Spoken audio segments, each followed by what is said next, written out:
Hey Internet! Today we'll be painting along with Zod.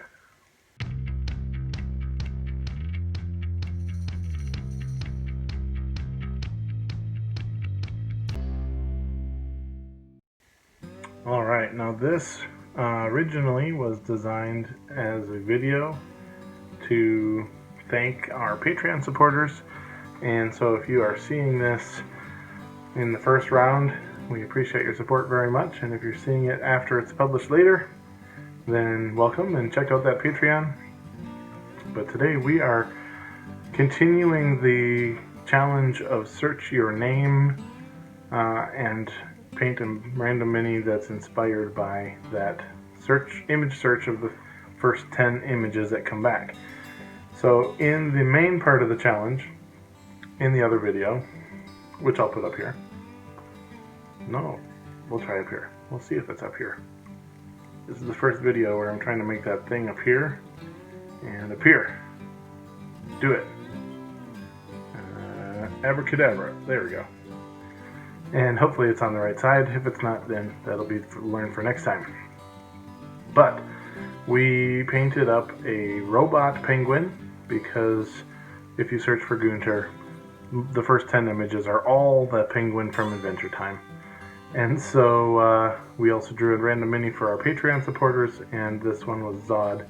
I actually put in all of their YouTube handles or Patreon handles, and so that is the image search that we pulled up, and that is this one here.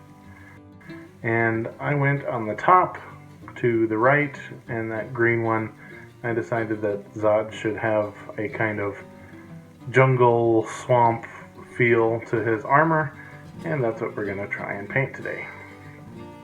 So I am again showing off those nice brushes that I got from Frybox64 for the holidays, and so I did a fake zenithal highlight with highlighting white first, then I did a dark green wash, and then I painted in the colors and highlights that I wanted.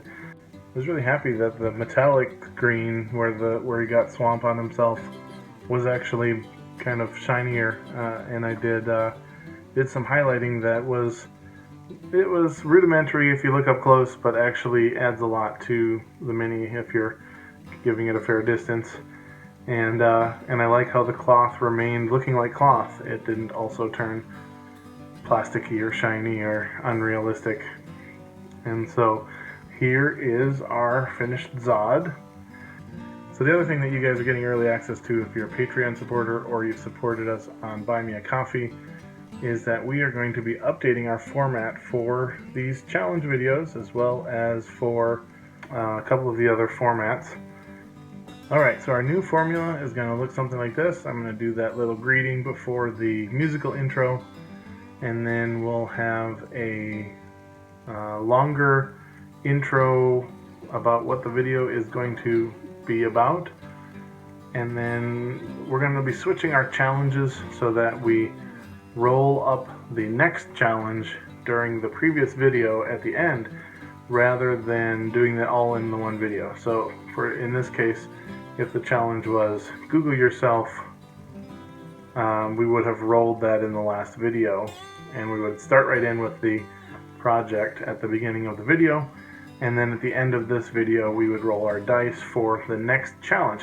And the reason that we're doing that is so that you guys can paint along with us if you want, so you'll know the challenge before we all come back and show off our pieces, and that way too I can show your guys' pieces. If they get sent in time, I can show them off and share them around. So that'll be a thing that we're going to be adjusting for the challenge videos. And then after the sort of that stay to the end moment, we'll be actually doing the painting or building, and then we'll be talking about you guys, what the Patreons got to see early, and sort of teasing that. And then we'll do the big reveal of how each of the things turned out, and if you have pieces from you guys to show off, we'll do that too at the end. We'll roll up the next week's challenge, and that'll be it for the videos. So that's a little bit of a heads up, and you guys are getting it first. Everybody else, you'll probably be seeing this in the middle of January or later. So, hope you enjoyed. Thank you for supporting if you're already a supporter on Patreon, or buy me a coffee if you're not. You can find those linked in the description, and we will see you guys in the next video. Thanks, Internet.